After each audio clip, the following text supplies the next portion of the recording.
Halo, halo.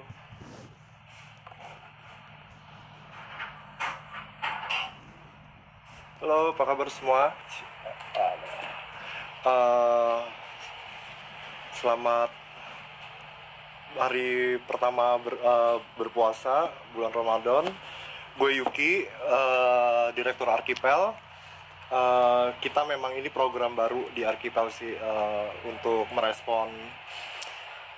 merespon kondisi social distancing saat ini. Gimana kita bisa tetap berbagi, halo halo, yang udah gabung, bisa tetap berbagi kesenangan, pengetahuan, canda dan tawa, cie, walau jarak memisahkan kita. Acara ini sendiri namanya Amarcord, diambil dari filmnya Federico Fellini. Tahun berapa tuh ya? Gue lupa. 73. Tahun 73, ini film tentang dia menceritakan masa kecilnya sendiri. Waktu di suatu kota kecil di Italia namanya Rimini. Amarcord sendiri artinya I remember atau saya ingat. Itu dialek Rimini. Halo halo Iqbal. Ya, filmnya sendiri tentang nostalgia dan kesenangan masa kecil, dimana ada fantasi juga di situ. Dan seperti kayak apa ya, serpian-serpian memori dia, yang dia ingat, dan ya dia rekreasi ulang sih gitu. Jadi memang idenya dari kenapa I remember, karena kemarin pas lagi nyari-nyari judul apa ya, pengennya juga konteks sama acara ini, gimana kita mengundang beberapa kawan bicara yang saya sudah kenal gitu. Saya sudah kenal pribadi, dan saya juga tahu kalau mereka memang antara sekarang berkecimpung atau bergelut di dunia film, atau mereka punya interest atau passion sama film gitu, baik sebagai penonton, pembuat film, atau penulis atau kritikus gitu. Selama sebulan ke depan sebenarnya yang udah direncanain ada 26 nama, tapi kayaknya bisa berkembang sih, semoga, insya Allah.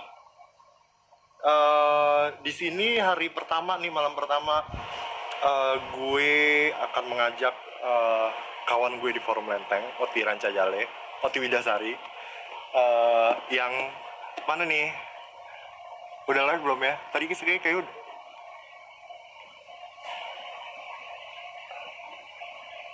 Cot.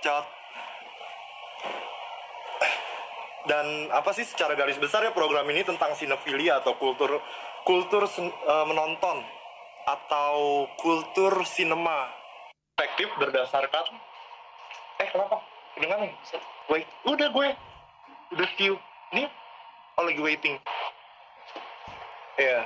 Kultur menonton dari berbagai perspektif berdasar latar belakang kawan bicara. Halo Cot. Hai. Say hi to your viewer. Gue pucat nggak yuk? Gue pucat nggak yuk? Hah? Kurang kencang? Pucat nggak? Kurang kencang. Gue bentar. Kayaknya gue harus pakai headset. Dia terlalu muda. Cabut aja lu, sorry. Sorry. Halo. Ada Onyong. Apa kabar Onyong? Halo. Cot, coba ngomong. Pucat nggak gua? Waduh, muncul ya. Pucat nggak? Halo. Kecil. Tetap. Udah pakai headset nih, masih budek ya. Apa nih? Speakernya headset jelek. Ada yang bagusan nggak? Atau gue pakai ini aja?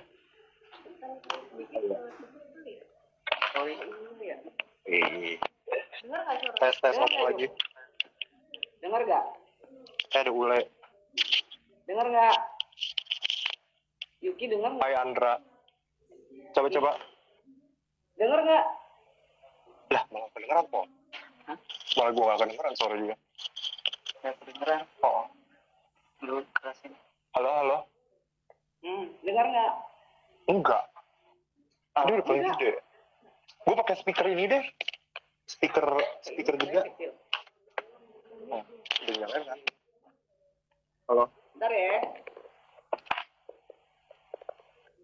Kok Udah nih. Ngomong Cak. Ya, buat bersihin. Udah paling gede ya. Dari gua. Gue udah mentok nih. Yuk, dengar. Yuki dengar nggak? Denger sih. Yuk. Cuma kecil ya. Sekarang gua pakai mic. Iya, Mana iya. mic-nya? Udah Ya, nyala. sorry. Sekarang dengar nggak? Dengar. Sekarang jelas nggak? Jelas. Semoga pompa airnya nggak nyala. Ah, mungkin. Ya, jadi program ini, Amarcord ini, pokoknya I remember. Kita akan coba mengingat-ingat terus, baik dari gue atau kawan bicara gitu, atau dari yang dari lulu yang nonton juga boleh nanya nanti.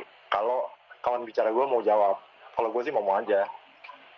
Kalau ya tentang kultur sinema atau kultur menonton dari berbagai perspektif berdasar latar belakang kawan bicara gue. Jadi gue sih penasaran gimana pengalaman sinema yang bagaimana sih yang membawa masing-masing kawan bicara yang nanti gue undang ke diri mereka saat ini, di hari ini gitu. Ada nggak sih yang bisa atau nggak ada sama sekali gitu kan? Tapi pasti ada. Oke. Kawan bicara gue kali ini adalah Oti Widasari, seniman, dia pelukis, performance artist, sutradara film juga, penulis, kurator film, pernah kuratorin performance juga ya, Cat ya? Tapi terlibat. Iya pokoknya bukan nguratorin sih. Ya pokoknya gitu deh. Dan juga salah satu pendiri Forum Lenteng gitu. Ya selama programnya sebenarnya durasinya sejam ke depan. Kita ngobrol-ngobrol gimana dulu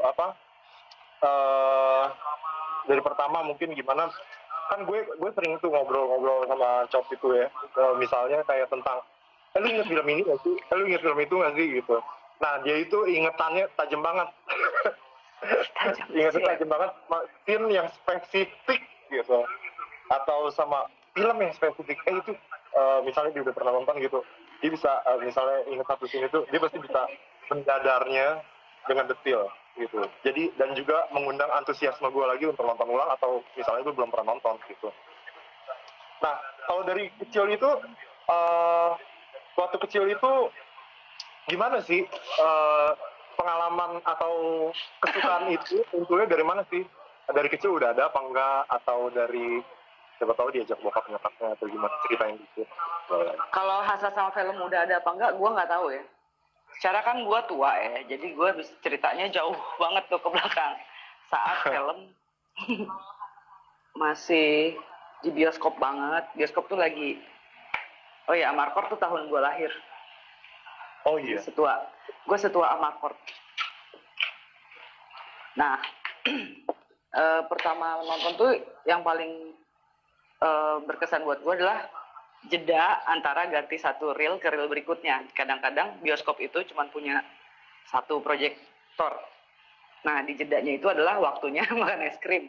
Jadi buat gue menyenangkan ke bioskop karena ada jeda itu dulu. Kalau itu di Guntur, bioskop Guntur. Itu di daerah mana ya? Hah? Pasar Rumput. Di daerah mana? Oh, oke. Pasar Rumput. Oke. Kalau di situ ada jeda itu tuh. Kayaknya cuma punya proyektor satu. Jadi menyenangkan. Yang gue ingat filmnya waktu itu kayak paling jauh ya ingatan gue. Itu filmnya Tarzan. Tarzan. Iya. Kalau nggak Yang salah main Christopher Lambert yang main. Anjay, kenapa Anjay? Anjay. Ada Boderek gak sih? Ada Boderek gak? Boderek? Nggak inget. Nggak inget ya? Nggak inget. Nggak. Terus apa ya? Ya udah pokoknya bioskop sesuatu yang menyenangkan. Selain makan es krimnya, kemudian ya film jadi sesuatu. Tapi yang paling menyenangkan juga, nyokap gue tuh update orangnya. Pokoknya kalau ada film baru nih, anak gue harus nonton gitu kan. Terus tante-tante gue, adik-adiknya dia juga begitu. Jadi yang menyenangkan tuh adalah nonton film ke bioskop itu adalah hal yang menyenangkan karena jalan beramai-ramai sama sepupu-sepupu. Itu menyenangkan.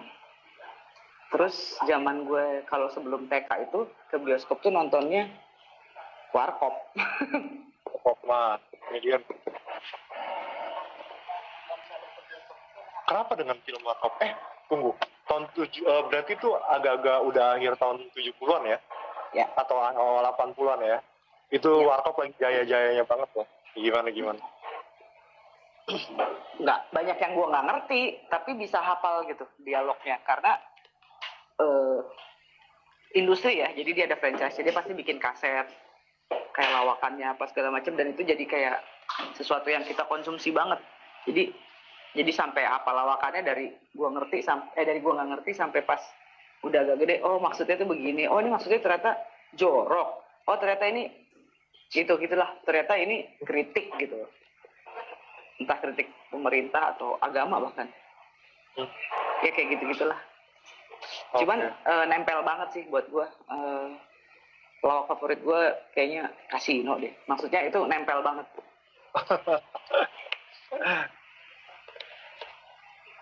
Jadi dulu soal nonton Warkop itu di bioskop ya?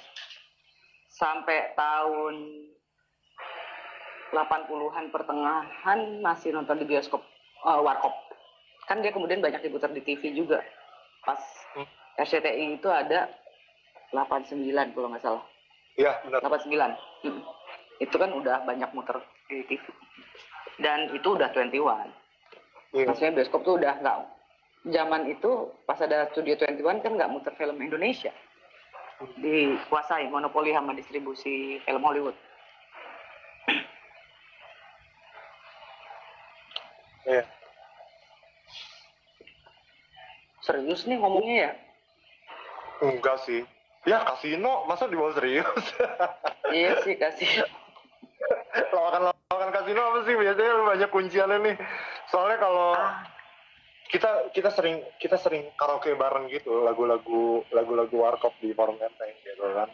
Mau yang dia bawain lagunya Teresa Tank, atau dia kayak lagi niruin nyanyi India. Gue sampai nggak tahu gitu. Teresa Tank, gue nggak tahu Teresa Tank itu siapa. Tapi gue tahu lagunya si Casino.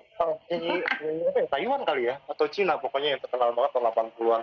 Waktu gue kecil kan juga gue banyak menghabiskan waktu di Gajah Mada Plaza tuh. Karena bokap gue kerja di situ, jadi itu daerah dekat Glodok, jadi itu adalah suara atau bunyi-bunyian yang gue dengar akrab hampir setiap hari gitu. Kalau apa?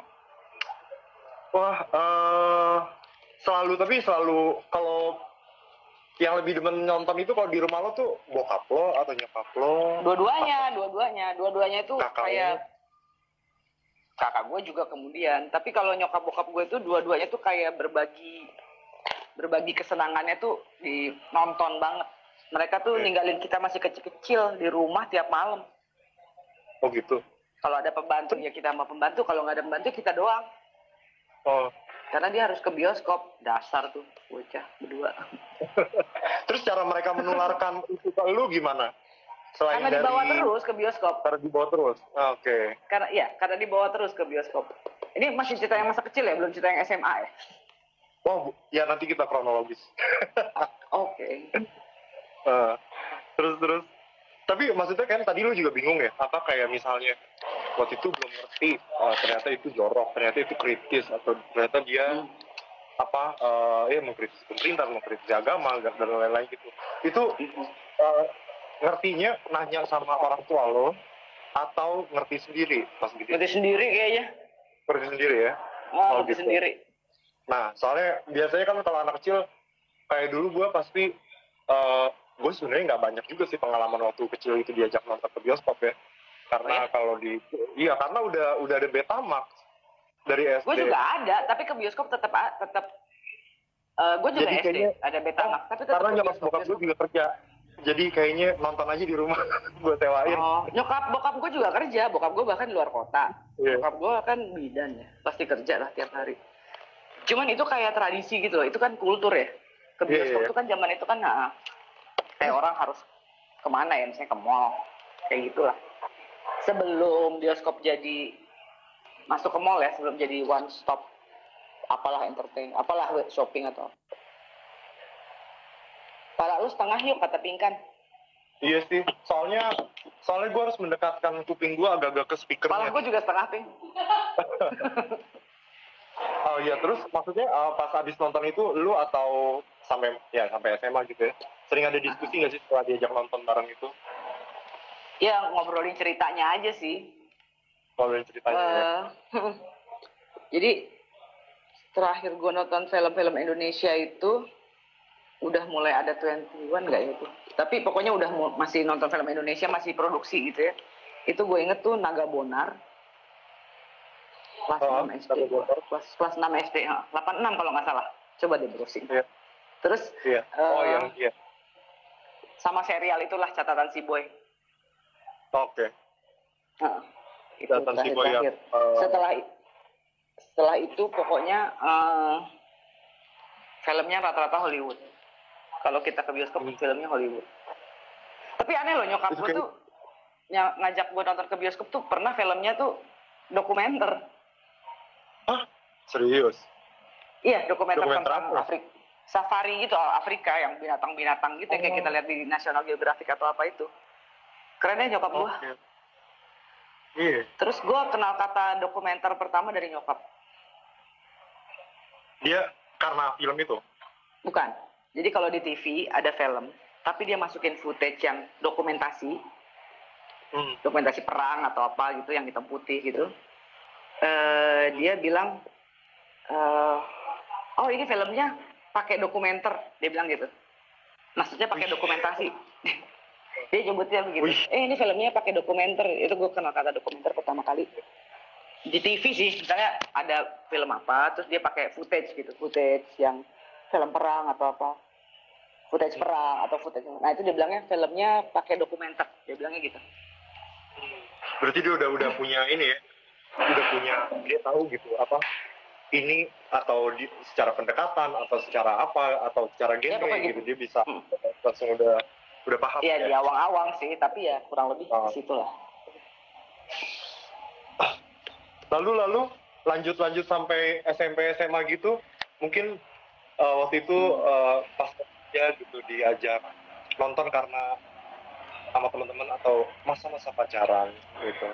Enggak, gue hampir nggak pernah nonton sama temen. Oh gitu. Baru SMA dan itu rame-rame ngegeng gitu, tapi nggak terlalu sama temen lah. Pokoknya gue selalu sama orang tua. Nah pas SMA tapi gue kan suka bolos ya. Nah kalau bolos tuh gue nonton. Oh ke bioskop. Bioskop mana tuh? Dulu, bioskop yang murah ya. Yang murah itu dulu cuman di tim. Paling murah tuh tim. Tapi filmnya lama. Apa maksudnya terakhir lah dapat giliran ininya. Sama dulu ada di Grand Wijaya. Itu sama SMA gue kan deket, cuma naik bajai. Nah yang gue paling suka itu adalah itu deket. Sama tahan naik bajai. Sendirian loh, gue bolos sendirian, kurang kerjaan banget. Terus tapi berbekal celana jeans ya, jadi nggak pakai seragam. Terus di Grand Wijaya itu ada bangku yang cuma satu orang. Jadi di balik tangga gitu. Terus yang satu di situ kan, jadi gue nggak keganggu siapa-siapa dan kaki gue bisa naik ke pegangan tangga itu. Oke.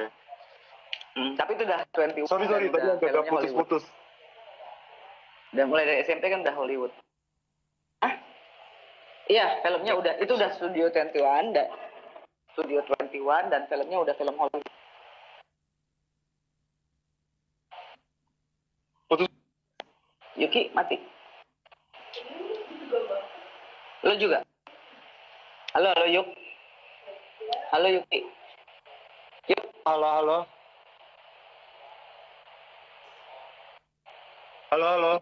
Bisa? Sorry. Kayaknya putus-putus banget lo Yuk.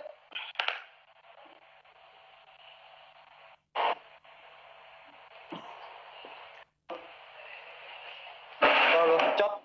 Dengar gak? Iya, gue sih dengar. Sekarang dengar. Dengar gak? Putus-putus.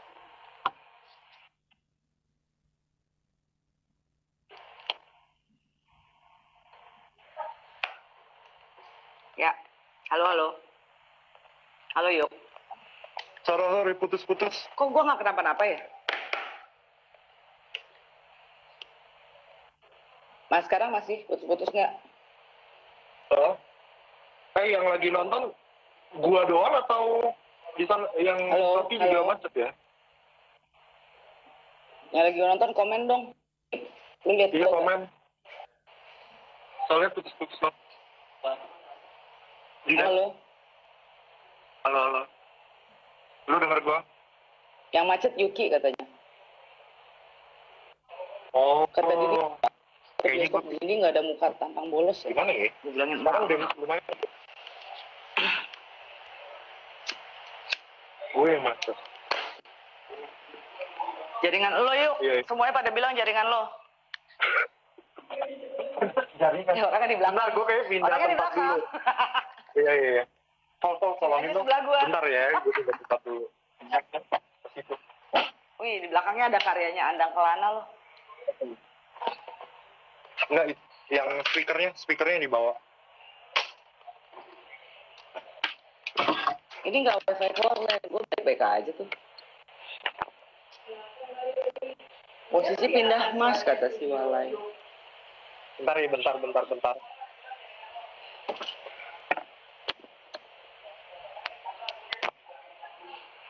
Ini sotoy. Lulus demi sinema. Iya, Din, iya. Halo. Goblok. Udah. Halo, sekarang denger gak? Ngomong lagi dong, Cot. Yuk. Iya. Ini kan di rumah. Cuma gambar lu muter. Yang bunyi speakernya gitu. Si itu join gak? Lagi buat. Halo? Biasanya sih Nggak gak ada kan? masalah lah di belakang. Oh, ada. Apa, yuk? Udah, sekarang denger gak? Kenapa? Elunya putus-putus banget.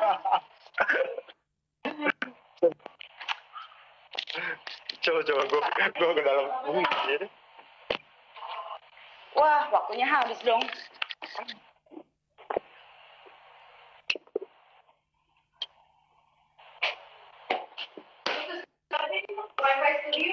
Wih, banyak suara-suara. Ada. Enggak, suara lu masuk sini.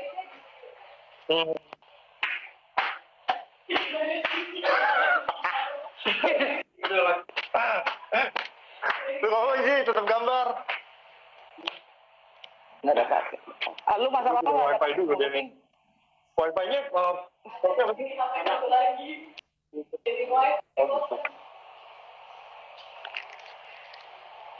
Galip komen-komen. Sini nyumbang buat wifi.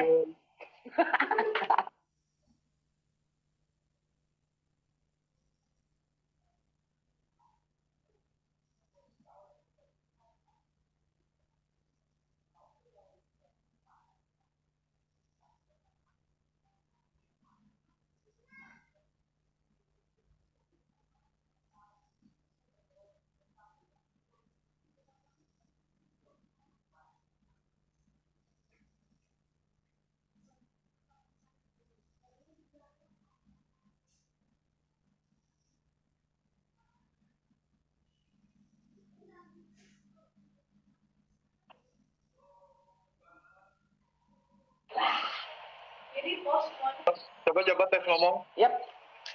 Halo. Wah, iya lancar Oke. nih di sini. Oke. Terus gue bisa senderin deh. Oh, tadi sampai mana ya? Makan lama nonton di Wijaya, gue sama sekali tidak menerima. Nggak tahu.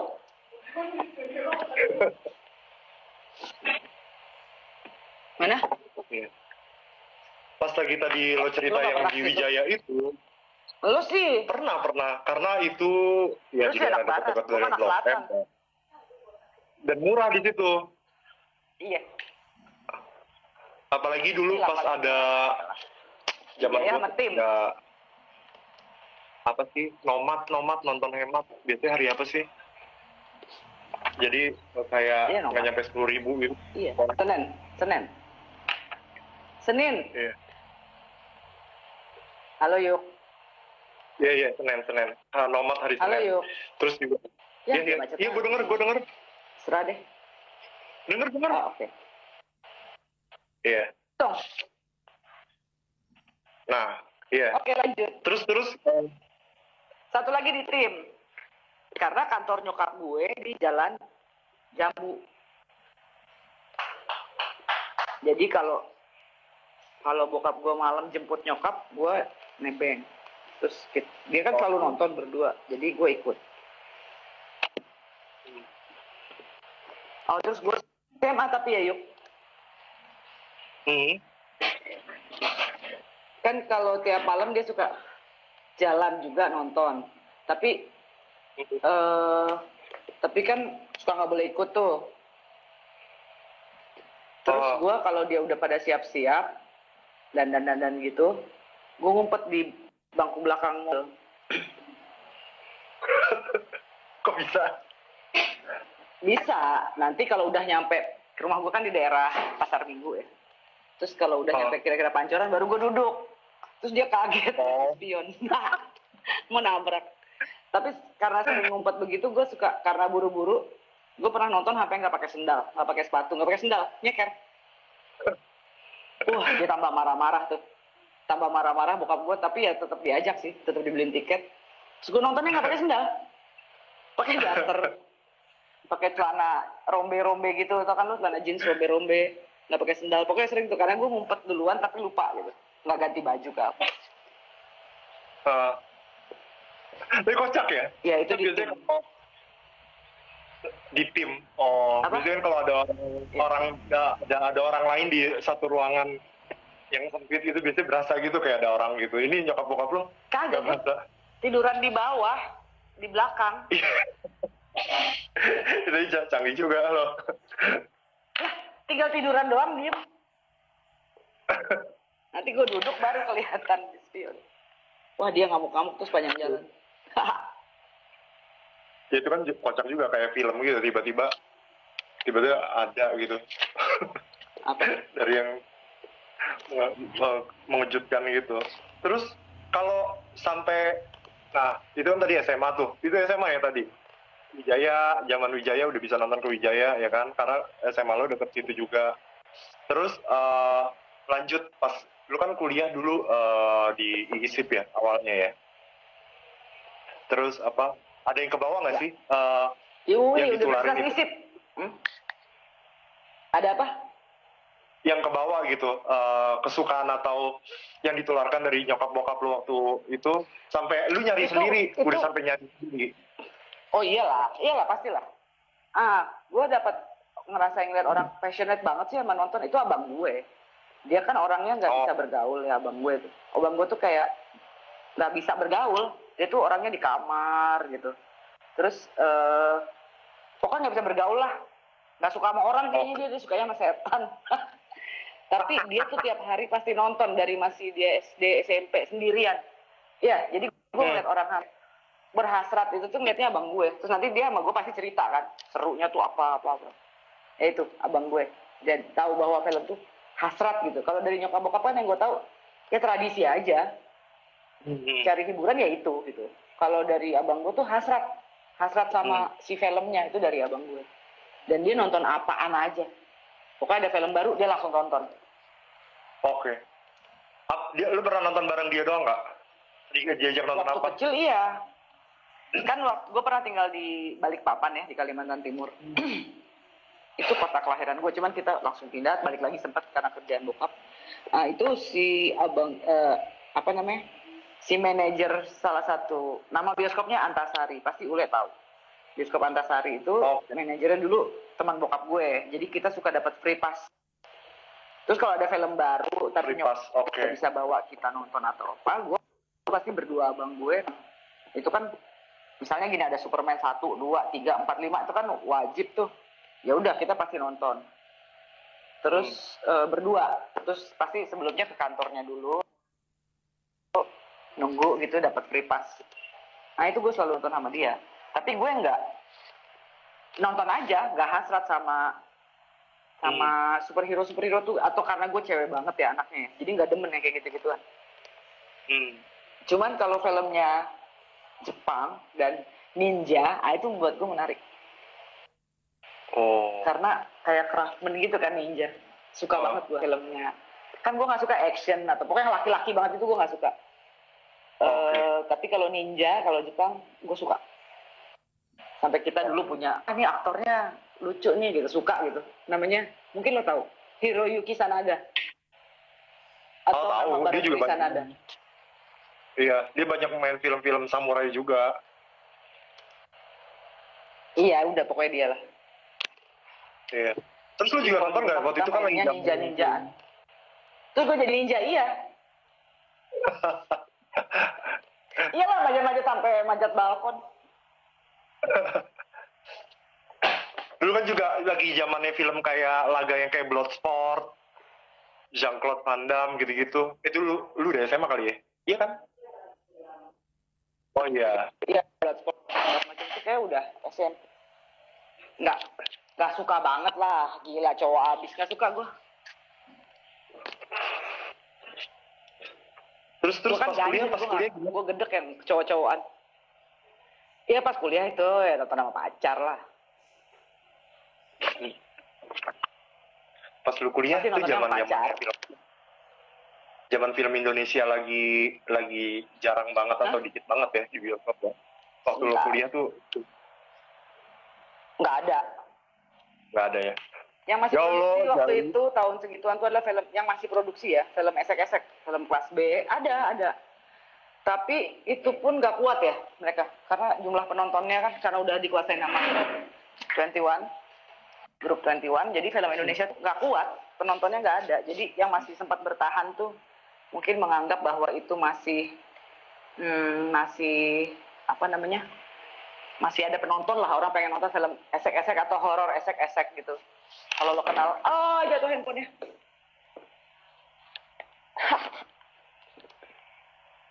Kalau lo kenal nama-nama seperti seperti Ineke Kus. Oh ya, Sally Marcelina. China, Sally Marcelina. Terus siapa ya? Febiola. Kalau cowoknya siapa, Cap? Yurike Prastika.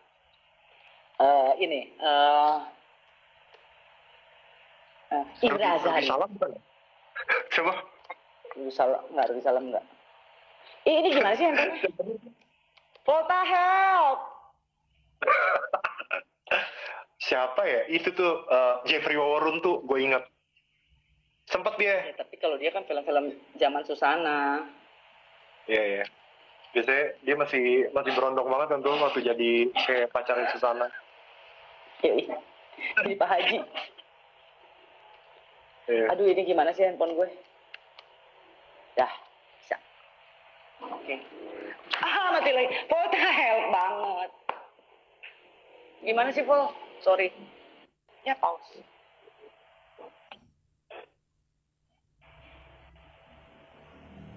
Tadi Galip ngomong apa ya? Osin lah. Kami tanpamu, Vol. Ketahuan banget. Ya, kepala gue setengah.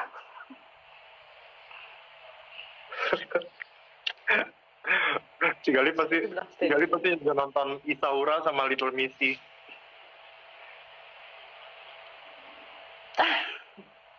Itu Hiroshi. Steady Rimba siapa, Lip? Nah, ya terus kalau setelah kuliah gitu, pertama kali bersentuhan sama film tuh gimana sih? Sama dunia film baik. Pertama kali? Yeah. Oh, enggak sih, nggak ada. Gue nonton kenapa gue pengen bikin film tuh gara-gara nonton ini sih. Nonton Silk Road di NHK, nontonnya tapi di RCTI waktu itu. Gara-gara itu, gini, gue pengen bikin film tuh seperti ini gitu. Karena gue suka jalan. Gue jalan banget deh orangnya. Nah, film itu kan perjalanan banget kan, ngomongin jalur sutra kan. Jadi bener-bener syuting di mana-mana gitu. Berapa ya, 7 tahun ya NHK bikin itu. Sampai gue episode terakhir yang mereka rombongan mobilnya jalan gitu.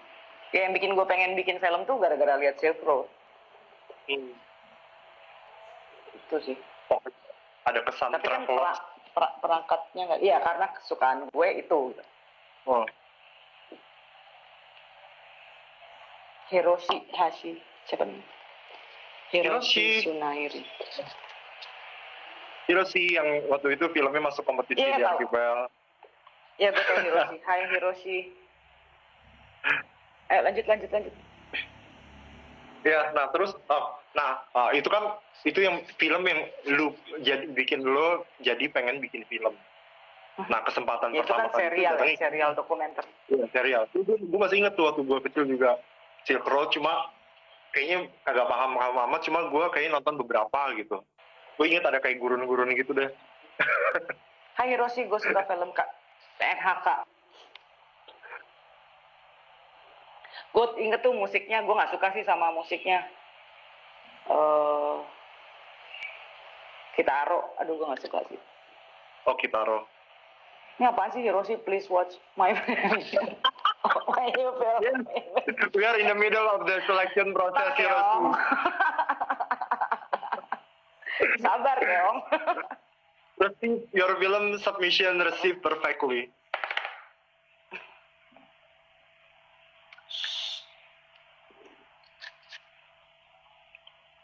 Ya, terus. Nah, itu kan film apalagi? yang pengen lo bikin film. Terus kalau Hiroshi, I don't pertama like kali Kitaro. Dirty self promotion. Nah, ya kalau sampai akhirnya pertama kali akhirnya punya kesempatan akhirnya terlibat dalam produksi film, terus sampai akhirnya juga menjadi salah satu pendiri di Forum Lenteng gitu, yang ngomongin banyak produksi audiovisual atau film gitu, dan lu juga bikin film juga gitu. Gimana tuh, Cot? Pengalaman itu? Gue nggak tahu dulu caranya gimana supaya bisa terlibat, karena dulu kan di 99 awal 2000-an itu kan kayak belum punya alat produksi sendiri kan. Walaupun fenomena itu udah ada banget gitu di zaman itu, tapi ya di gue yang belum deket. Terus gue pertama kali terlibat itu kan karena kenal sama orang namanya, mungkin orang-orang yang di film pasti kenal namanya,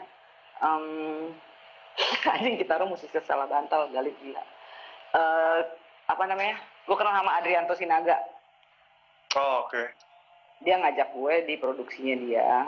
Dia kan artistic director, ya pokoknya di departemennya dia. Jadi kuli panggul gue. Ya pertama kali terlibat sama produksi film tuh itu. Tapi kayak gue belum dapet nih. Baru mulai semangat itu gue pas terlibatnya sama film dokumenter. Ya waktu itu gue tapi bukan in-house ya, gue freelancer. Itu di produksinya Niles. Ya itu baru di situ gue tahu, oh kayak gue akan jadi pembuat dokumenter nih. Itu sih. Nah, waktu itu yang di produksi Milis itu di bagian apa atau ngerjain apanya tuh? Milet. Yang di dokumenter. Gue jadi scriptwriter, researcher sama scriptwriter. Oke. Jadi tentang apa, Cot? Tentang kerusakan terumbu karang. Gue syuting di Sulawesi Selatan, di Laut Flores, di Takabonerate namanya. Itu pengalaman yang cukup buat gue spesifik ya. Oh. Di bagian mana yang menarik itu selama pengalaman lo menjadi scriptwriter? Itu jalan-jalannya lah. Ke tempat-tempat yang ajaib banget gitu. Pokoknya ajaib banget kan, itu kan di tengah-tengah Laut Flores gitu, yang itu kan atol terbesar ketiga di dunia, terus nggak bisa dilalui kalau nggak musim lautnya tenang. Kapal nggak mungkin masuk karena semua kanda cuma pakai kapal kayu kecil, terus 7 jam kena badai kayak gitu-gitu lah perjalanannya lah. Oh, di perjalanan. Berikutnya baru gue kerja sebagai art director, tapi ya di produksi TV komersial ya, iklan. Tapi tetap gue nggak merasa harus di situ gitu, nggak ngerasa harus di situ aja.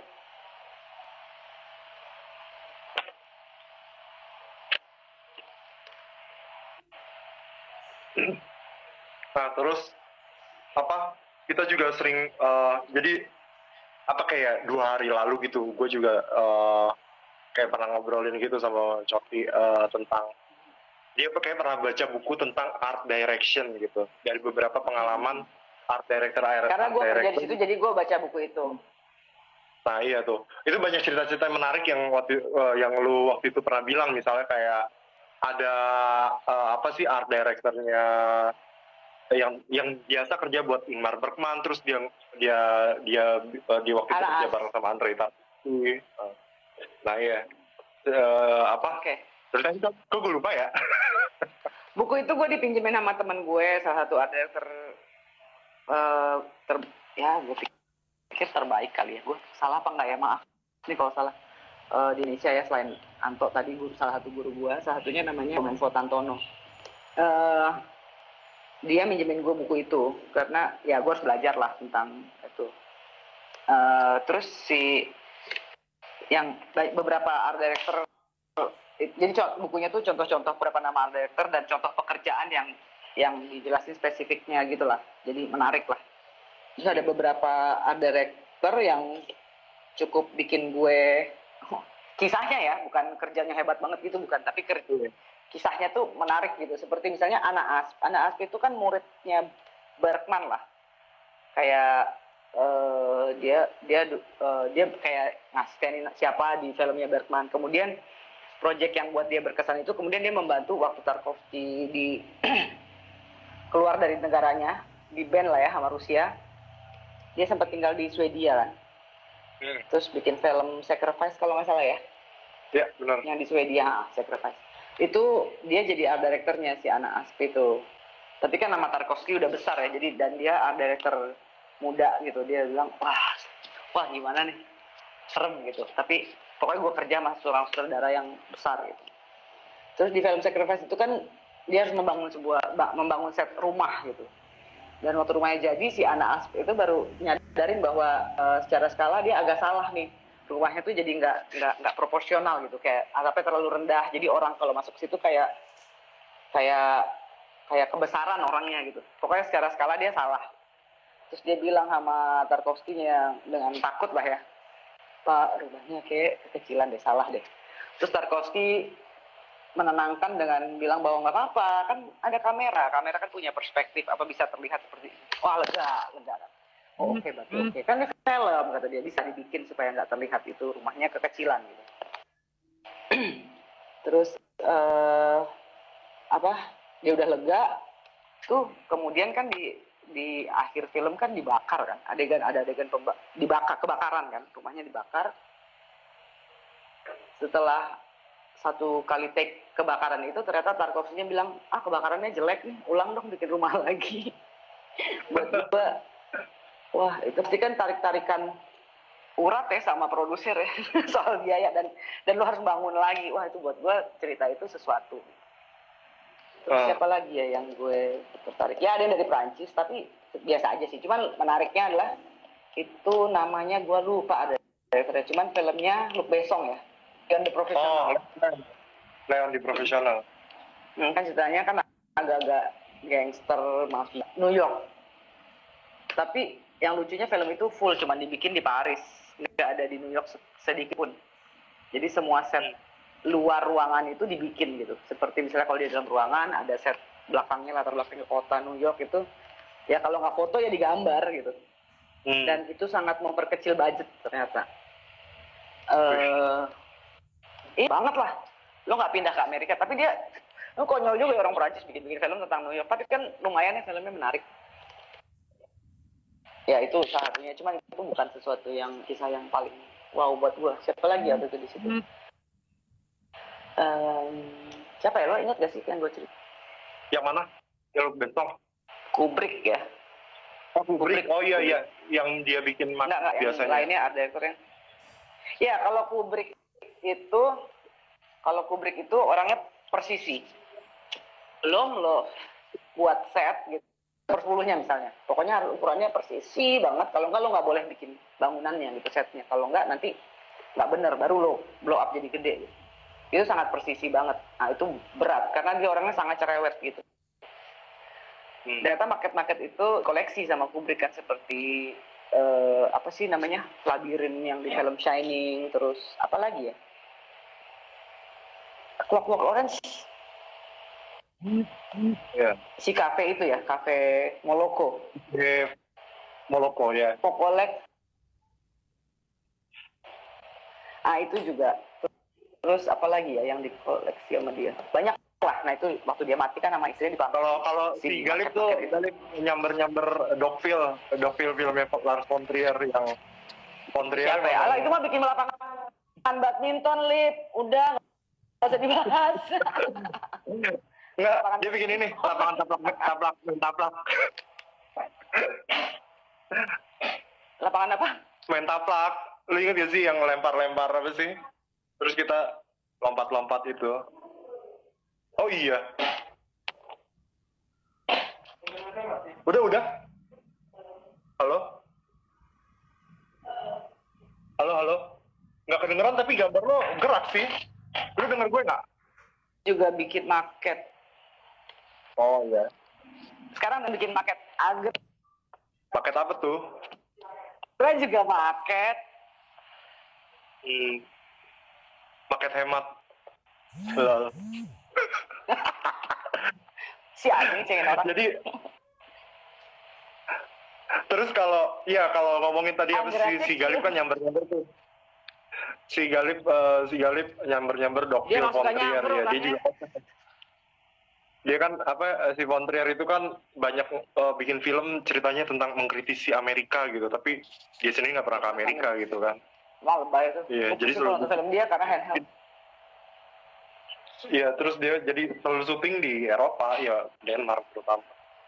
Sebenarnya kemarin terakhir tuh nonton ulang Dancer in the Dark nih sama si KLMRM. Terus? Ya udah, jadi tentang yang filmnya biasa banget ya. Ya gitu. Tapi dia nggak pernah ke Amerika. Terus Karena suka ya. Terus apa lagi? Terus apa? Nah, terus pas di forum Lenteng gitu. Karena lu udah, terus lu kan ada basicnya udah pernah nulis. Masih putus nggak sih suara gue? Enggak, gue dengernya jelas kok. Oh, oke. Iya.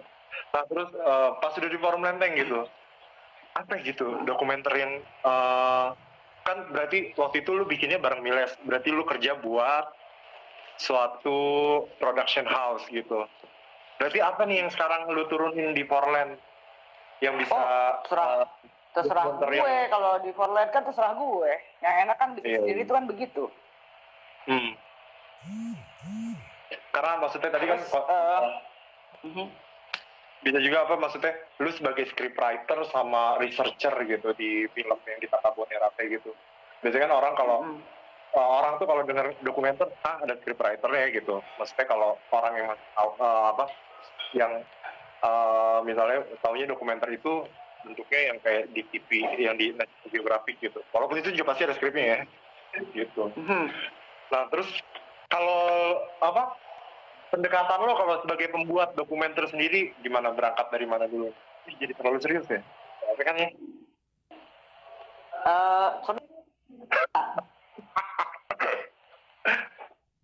Putus-putus lagi ya?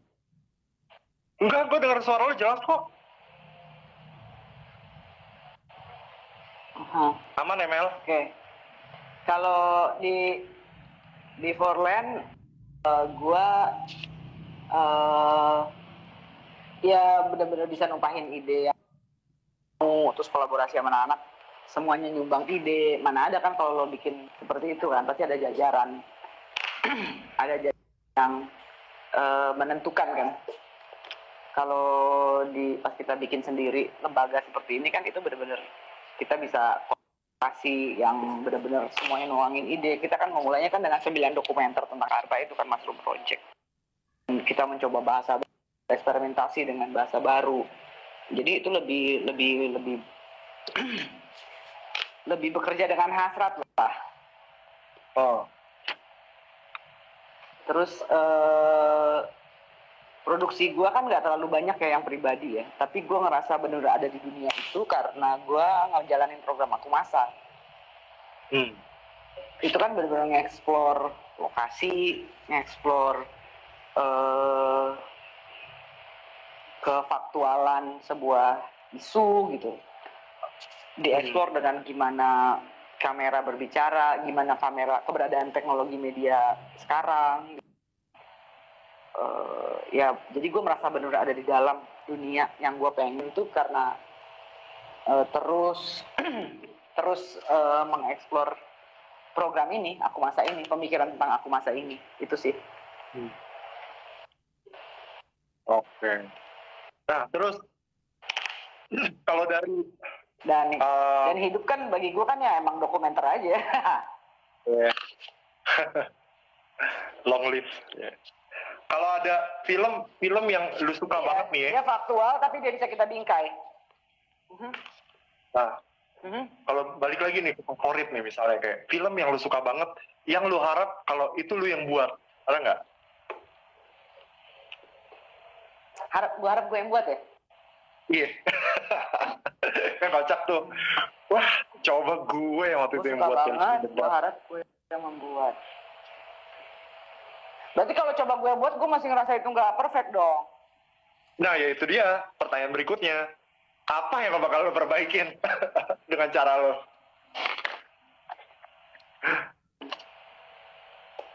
Misalnya filmnya Abbas Kiarostami, The Wind Will Carry Us. Nah, oke. Ya. Wah, udah, Ji. Filmnya gue suka banget. Eksperimen terhadap kualitas sinema, kualitas yang sebenarnya itu ini tuh. Tapi kan ada wacana di situ bahwa pengetahuan yang ada itu bawanya oleh laki-laki gitu loh. Ya.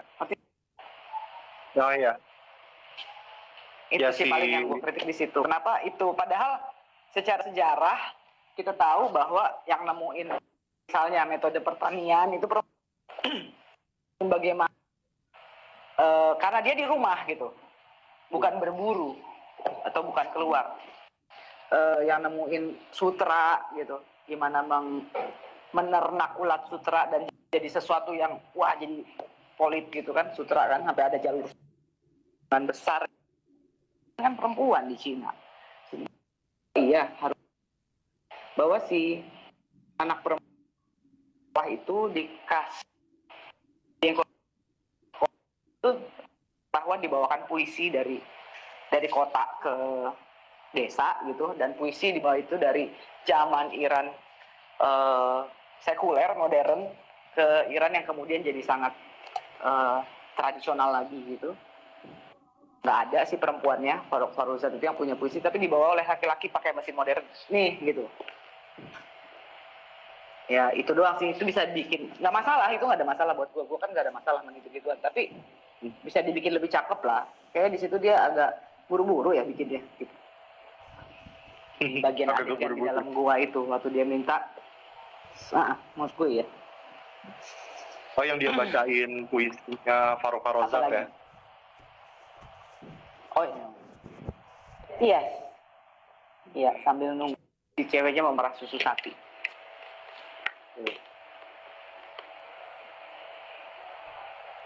Emang kenapa sih suara gua sampai distorsi banget? Iya, kayaknya oke-oke aja di sini. Padahal di sini loh. Di mana? Kayak mic canggih nih. Kalau, nah iya.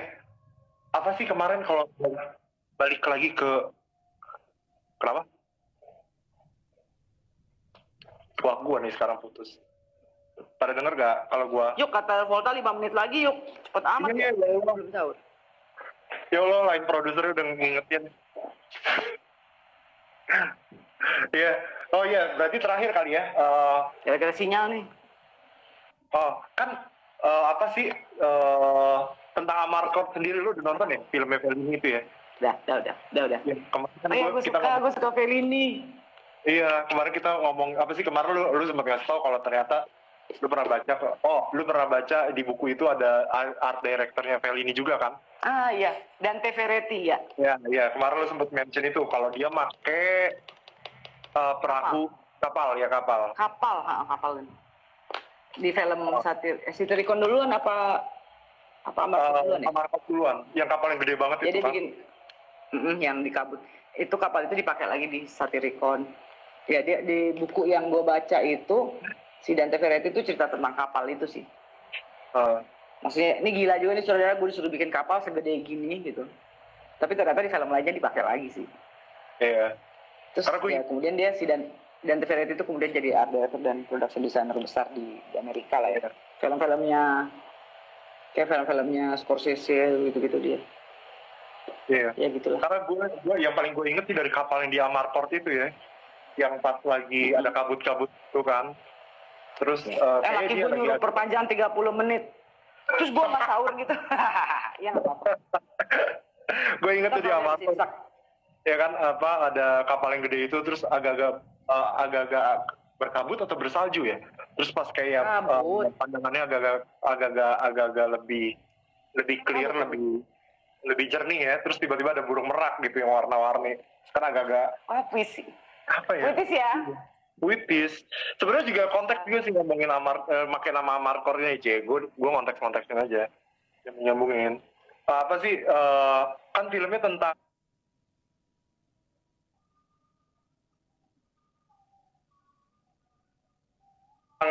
ya nostalgia, tapi ada kayak memori yang subjektif dari itu kan kayak Fellini tuh kalau bikin film tuh kayak fragmen-fragmen gitu kan ya.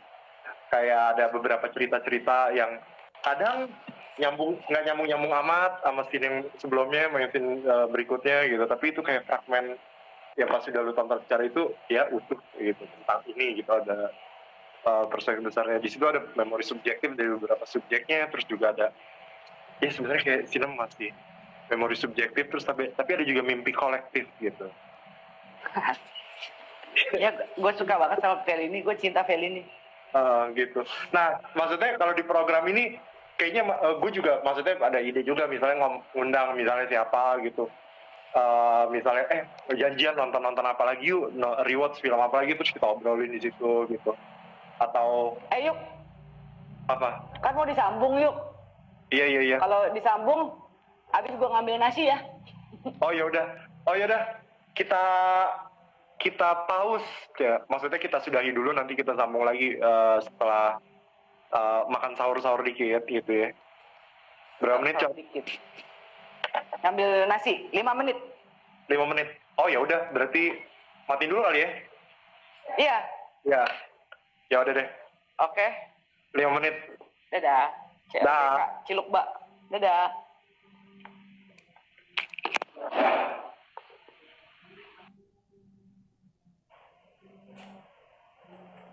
Gue udah mulai nih.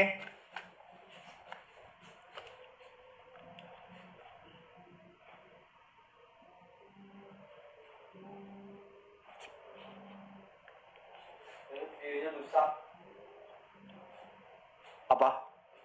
Hey Ping. Hello. Ananta, apa kabar lo? Ananta? Bye-bye aja. Skripsi gimana? Ya kita balik lagi sih sebenarnya. Mau ngelanjutin yang tadi ngobrol bareng dengan kawan bicara saya Otiran Cajale. Kita tadi sebenarnya tadi lagi terakhir itu balik ke apa sih, tentang film Amarcord sendiri dari Federico Fellini gitu ya. Ya kali-kali aja ada yang udah nonton. Delay ya? Kali-kali aja yang udah ada yang nonton tentang Amarcord, atau syukur-syukur jadi pengen nonton setelah dibahas gitu ya.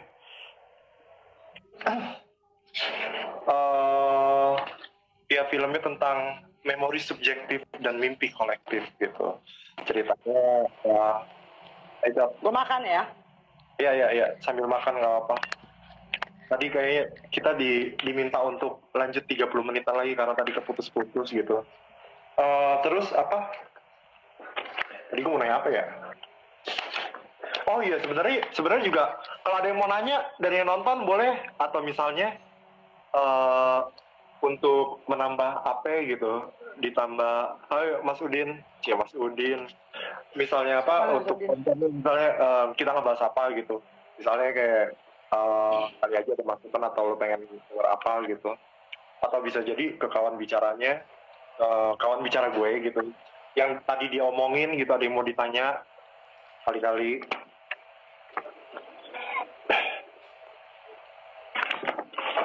Dan selamat sahur semua.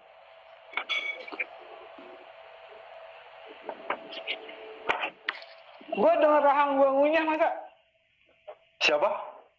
Oh iya pasti. Gue denger. Karena kuping pakai headset. Jangan dijelasin. Iya.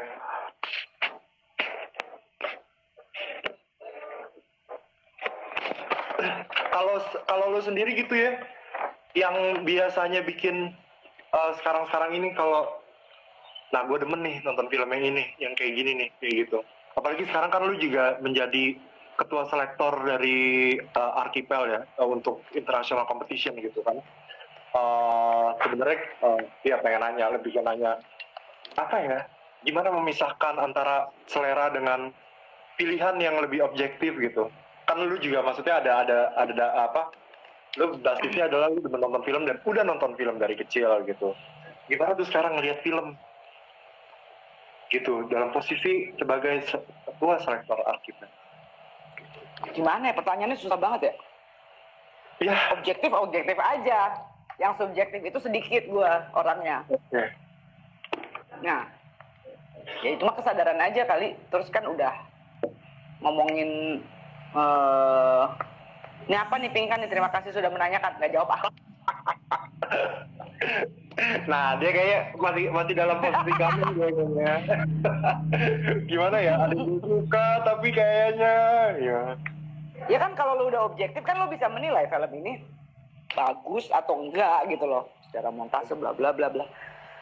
Terus soal suka sama nggak suka itu nanti kan itu bisa disingkirin. Bukannya gitu ya kalau kerja ya? Ya. Tuping, begitu Ping.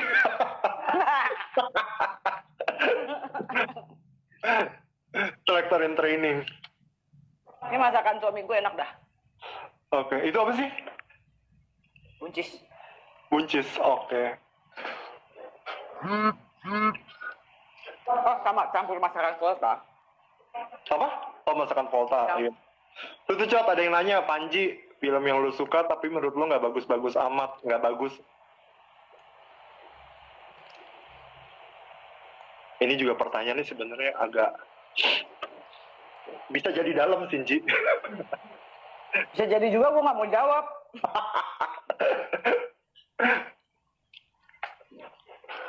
Apa tadi pertanyaannya? Film yang lo suka tapi menurut lo nggak bagus. Wah, itu kayak ada persinggungan.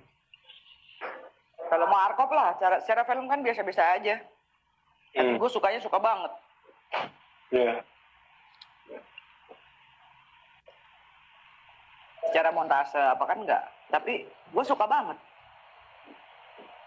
Gimana tuh? Ya udah Warkop, film-film Warkop maksud gue, film-film yang diperanin sama Warkop. Iya, karena gue inget sih, gue pernah nonton film Warkop di bioskop, tapi kayak dulu kan kayak tahun 90-an awal atau 90-an gitu. Mereka kayak ada hikmat Darmawan, dia tau banget tuh Warkop tuh. Pas Hikmat. Kalau gue nyebut satu line dia pasti bisa ngelanjutin nih. Misalnya si Kodir Cekere dekil, pasti dia nyaut. Dia mau nyaut. Hikmat istilah titik-titik yang tadi. Oke.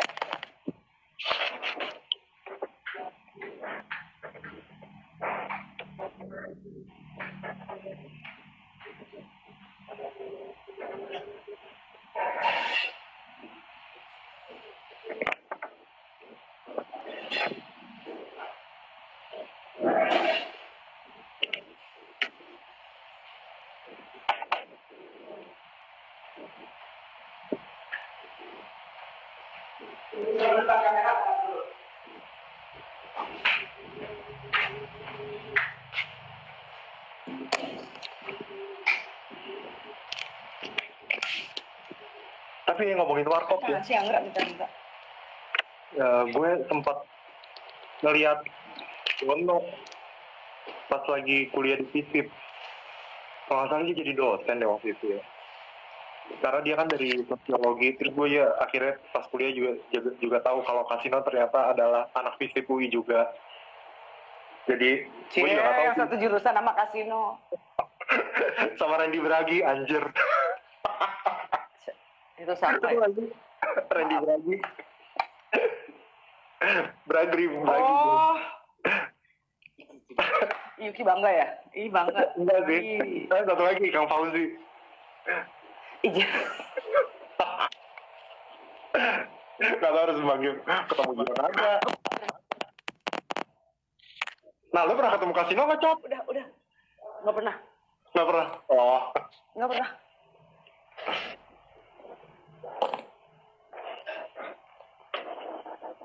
Apa tuh Anggra? Oh. Apalagi yuk. Nah, kalau film-film yang akhir-akhir ini lu lagi demen banget terakhir-terakhir ini gitu.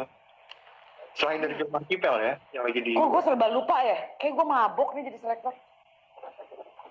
Bisa juga sih. Atau yang... Atau ada film yang tiba-tiba lu bikin jadi lu anjir, ini gua banget nih waktu kecil. Atau gue banget nih dulu gitu. Ada nggak sih film yang kayak gitu? Blank banget ya kepala gue. Oh, apa ya? Anjir nih, ini kayaknya pas lu nonton tuh kayak... Lupa. Kok dia tau gua ya? Karena soalnya temen gua di gitu. Anjir nih, hidup gua banget. Itu orang banyak yang begitu. Enggak, gue nggak terlalu sering begitu. Jarang. Oh, nggak ada ya? Jarang. Jarang ya? Ada mungkin tapi jarang. Nggak segitunya. Anjir nih gue banget galau. Terus kopi. Cot, pendapat lu soal Netflix gimana, Cot? Nah, Netflix, ya udahlah bikin gue kagak tidur nonton mulu series. Lu lagi nonton series apa sih? Jadi gue beneran gak tidur yuk. Sepanjang siang gue menyeleksi, sepanjang malam gue nonton Netflix. Iya, lu lagi nonton series apa nih? Gue lagi seneng nonton series Perancis. Karena bikinnya biasa aja. Nggak dramatis, lebay kayak Hollywood. Kenapa biasa aja, terus kenapa jadi suka? Nah, ini mungkin nyambung sama pertanyaan Panji tadi. Kayak tradisi filmnya kan panjang. Kalau di Amerika juga lah panjang banget. Cuman kan lebih kenceng di tradisi industrinya kan. Mungkin itu kali ya. Lumiere kan dari sono ya. Tapi apakah kita harus berpatok sama Lumiere kan enggak juga. Ya biasa aja, tapi montase secara pembuatan film bener gitu. Walaupun misalnya ceritanya juga yalah gitu doang gitu. Biasa aja. Jangan bahas Netflix, nggak asik. Anjir, Dini nanyanya apa nih? Dari pengalaman ngajar workshop dan terlibat di milisi, kira-kira apa yang penting dipahamin buat calon filmmaker muda? Jadi pertanyaan dia, ceritanya ini nih.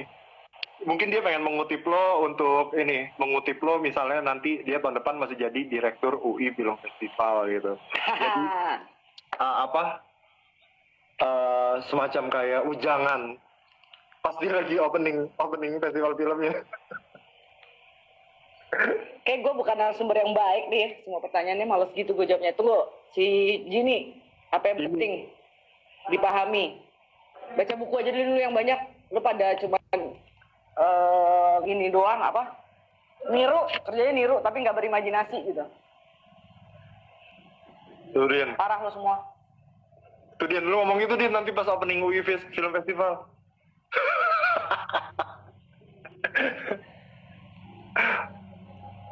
Wih, ada tulis Lautrec. Pelukis. Itu ya, terus join. Jangan lagi, Bang. Oh iya. Ada lupa nggak sih di sini? Ini ini apa nasihat orang tua, nonton film yang bagus, baca buku yang banyak, baca sastra yang banyak, dengerin musik yang bagus. Oh, gitu. Kalau gitu nyambung. Ada nggak sih film yang lu tonton berasanya kayak lagi denger musik? Kan kayaknya lu banyak ngerti. lah. Misalnya itu kan kayak dua hobi atau dua keasikan yang kayaknya lu passionate, ya. Ada nggak sih? Ada lah, banyak. Misalnya apa? Yang lo inget deh? Banyak. Kayak Melisa. Semua. Apa sih kan? Oh, gue nggak nonton K-drama. Nggak, semua sutradara film bagus itu, seingat gue, filmnya buat gue ya, musikal. Dengan eksperimentasi yang berbeda-beda sih. Ada yang kayak naratif gitu, terus tapi bagus gitu. Terus atau nggak, nadanya tuh kalau di musik tuh mayor semua gitu. Itu ada yang kayak gitu. Terus ada juga yang ini alat musik digebuk-gebuk nih gitu, tapi kok bagus ya gitu, sadar musik gitu. Ada yang kayak gitu. Kayak Godard. Gimana tuh Godard? Kayak musiknya digebuk-gebuk. Oh, Dimainin semuanya, tapi komposisif gitu. Sadar struktur, sadar konstruksi musik. Terus ada yang di musik kan skillnya banyak tuh, ada skill blues, ada skill jazz, ada skill apa gitu. Itu tiap pembuat film pasti punya seleranya masing-masing. Gue pikir semua yang bagus, sutradara yang bagus tuh minimalnya mereka kayak paham itu deh. Kayak gue yakin deh. Iya. Kayak sebenarnya tadi dan paham sastra. Iya. Tadi kan gue sebenarnya baru rewatch Citizen Kane gitu ya. Tadi jam berapa? Jam 8 gitu ya. Maksudnya kan itu kayak film yang ya terkenal banget lah kalau di wacana film dunia. Biasanya kalau lagi 10 tahun sekali majalah film Sight and Sound itu lagi bikin polling tentang film terbaik di dunia gitu. Dia kayak bikin polling ke beberapa sutradara, penulis politik film atau filmmaker yang lain gitu. Pasti itu biasanya biasanya itu selalu nomor 1 film terbaik di dunia gitu ya. Oke, jadi kebetulan juga lagi nonton bareng sama si Duha, terus tadi kan apa ya? Kan dia secara narasi gitu, dia kan lompat-lompat ya, dia muda karena memang filmnya dibuka dari dia mati gitu kan, berarti kan kagak ada dia nggak ngomong sendiri gitu, jadi filmnya dinarasikan oleh orang-orang yang pernah dekat sama dia gitu. Berarti pas di filmnya nggak apa-apa ya spoiler dikit gitu kan, karena ya lo harus nonton lah. Karena filmnya dinarasikan oleh orang-orang yang kenal sama dia, dan kebanyakan orang-orang itu adalah orang-orang yang dia kecewakan atau dia sakiti gitu kan. Ceritanya dia yang apa sih yang baca-baca gitu kan, itu kan sebenarnya filmnya kritik juga terhadap industri media, dan terutama pada seorang tokoh media yang penting di Amerika di era tahun 20, 30, 40, namanya William Randolph Hearst, yang ceritanya sebagai di situ jadi Charles Foster Kane gitu. Gimana caranya dia menceritakan, bikin narasi filmnya tuh menurut gue tadi juga wah, karena gue juga udah lama banget nih nggak nonton film ini. Terus dia kayak pasti ada pengulangan adegan, tapi dari perspektif orang yang cerita, kayak berasa kayak sajak sih. Kayak gue kayak baca kali. Iya, maksudnya kayak ada pengulangan kata di awal kalimat, atau di awal apa tuh ya kalau sajak namanya ya, di awal kalimat gitu diulang lagi di bait-bait berikutnya gitu, terus baru repetitif. Nah, ada repetisi gitu ya. Wah, cakep juga nih orang. Begitu sih. Makanya tadi gue penasaran gitu. Kan satu lagi tadi gara-gara lo ngomong Citizen Kane, saya kalau tadi pertanyaannya Dini, ngerti kerja media itu seperti apa? Dan minimal secara global aja, secara umum lo tahu isu global gitu. Walaupun lo nggak ngomongin itu di filmnya gitu. nggak ada konsep rima ya. Bukan rima Mbak, bukan rima kan di akhir kalimat, sama di akhir kalimat. Tapi kalau dia mengulang kemudian satu bait di bawah itu bukan rima namanya. Faktor pajak. Lu udah tahu belum? Kayak perut kosong. Jangan ladenin bocah gemblung.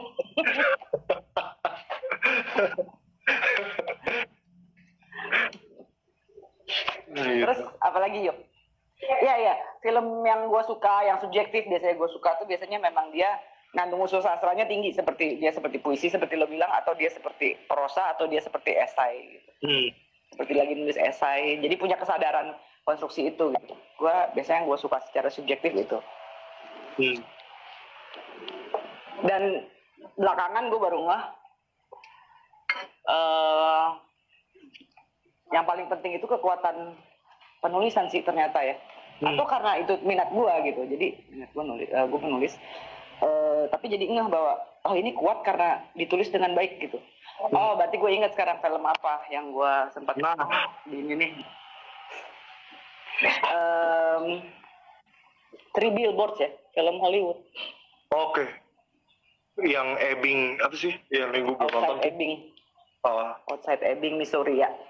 Three Billboards. Ya itu ditulis dengan sangat baik ya. Orangnya juga sutradara teater sih ya. Dia nulis sendiri. Nah itu juga tuh. Bahkan secara visual pun lo bisa bayangin konstruksi yang dia bangun untuk jadi film, bangunan filmnya. Itu kan nyambung semua tuh, apa yang ditulis, kemudian gimana itu secara visual dan audio. Terus dia dimontasein. Jadi bagaimana? Dibangun gitu di kepala orang yang akan nonton. Kan harus ngebayangin sesuatu yang abstrak. Untuk ini gimana nyampe nanti di kepala yang nonton kan? Bangunan abstrak itu kan harus dibangun pakai montase. Nah, berarti yang tadi gue sebutin ke Dini, lo harus ngerti minimal musik, ngerti sastra, juga kerja media dan isu global. Ya, itu kan nyangkut semua jadinya. Nah, kita menerima request ya tuh. Apa tuh? Request apa? Next Smoker film itu. Iya. Gue mah gak bakal ngajak-ngajak gue, biarin aja. Topeng. Ada yang udah nonton itu belum? Lo kan udah pada gede, udah taman anjing, udah babi. Udah ada yang nonton belum tuh Three Billboards gitu? Kali kalau ada yang udah nonton, kasih 3 kata dalam komen di bawah. Udah lama banget gue gak ketemu orang ini, Kartika Sari.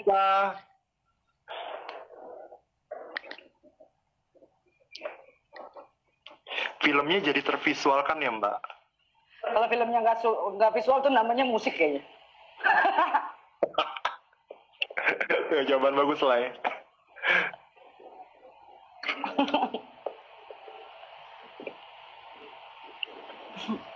Ayo, itu obrolan anaknya roaming kayak habis bilang tadi, roaming.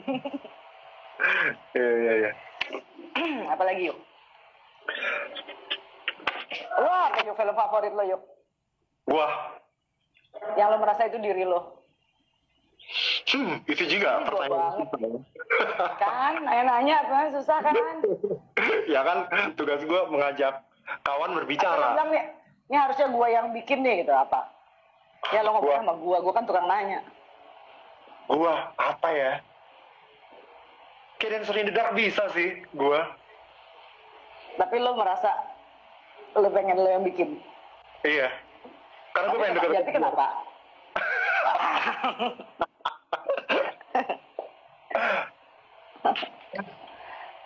Apa ya? Gue kebanyakan nonton film jadul sih. Jadi kayaknya kalau film yang pengen gue remake gitu ya ceritanya. Kalau film yang pengen gue remake.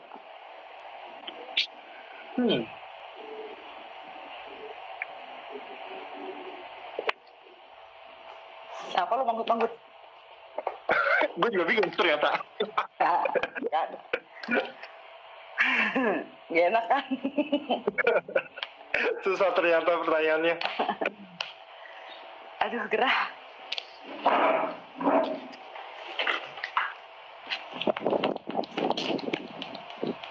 Lagi.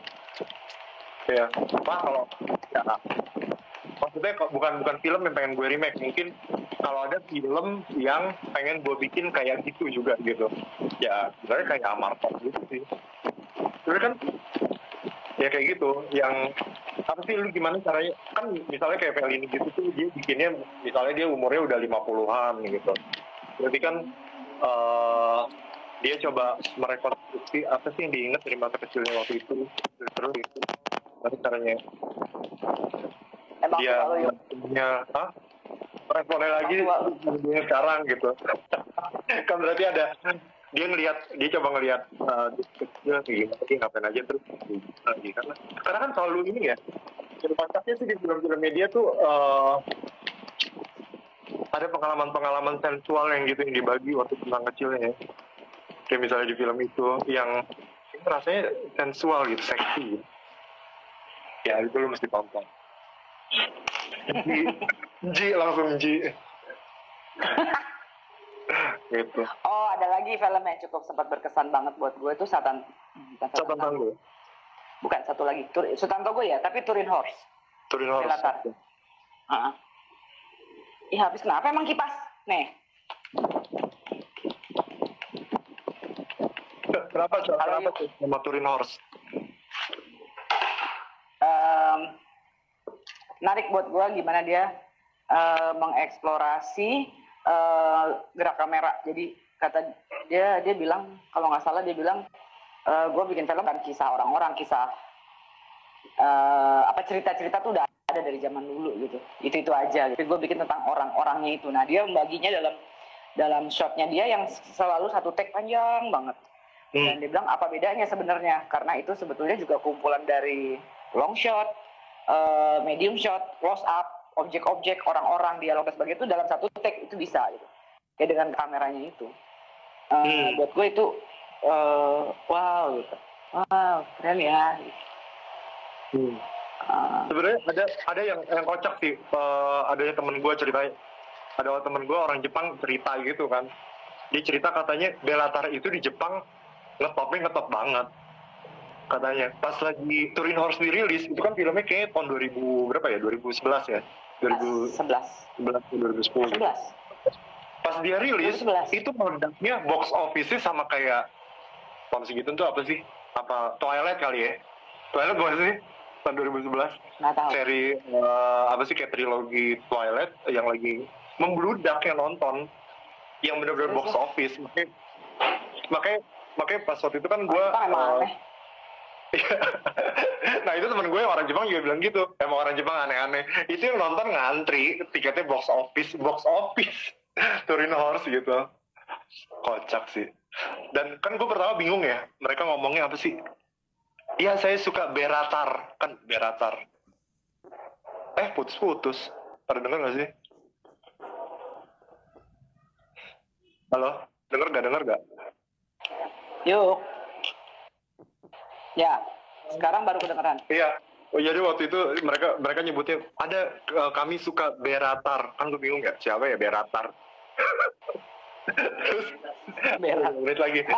Terus dia nunjukin googling kan agak bingung tuh ya karena aksaranya di handphonenya sama, terus ini Turin Horse. Oh Beratar ya. Dia cerita, iya ini film sangat terkenal sekali. Ternyata kocak sih. Makanya gue lihat film yang sebelumnya lah ya, salah satunya tentang gue sih. Ya. Jam itu. Kapan ya? Iya 8 jam. Kayak di Turin Horse itu kayak puncaknya estetika yang lagi cari terus gitu sepanjang dia buat film dari awal. Kayaknya jadinya, wah gue suka banget deh, matang. Iya. Wah udah mau habis nih, udah diingetin. Ya udah habis Cot. Ya udah. Ya Rizky lu terlambat. Bukannya sejam ya? Emang udah sejam lagi? Disuruh 1 jam tadi. Udah mau imsak. Ya terima kasih nih teman-teman yang udah stay tune bareng kita dari awal. Ya stay tune. Ya nanti lagi deh. Gue nggak siap. Iya nanti mungkin akan diulang di hari keberapa gitu ya. Karena kita sebulan penuh rencananya memang acara program Amarkot ini. Biar gue siap. Biar gue siap. Program Amarkot ini lagi sih lo naruh gue di pertama. Kenapa Cot? karena kemarin kebetulan lu lagi nyetelin musik Amarkot gitu. Oh iya lu aja deh kayak gitu. Ya. ceritanya, sisi lain. Terus apa? Setiap hari gue akan mengundang kawan bicara yang bisa jadi sama, bisa jadi beda, bisa jadi dari Putus lagi. teman-teman gue. Ya, yang pasti teman gue karena gue pasti udah kenal gitu. Oh, kalau besok sih rencananya ini ada Duha Ramadhani, kawan bicara saya di Forum Lenteng gitu. Dia adalah kurator di program Chandrawala. Jadi kita ngomongin gimana sih Duha pengalamannya dari nonton sampai jadi.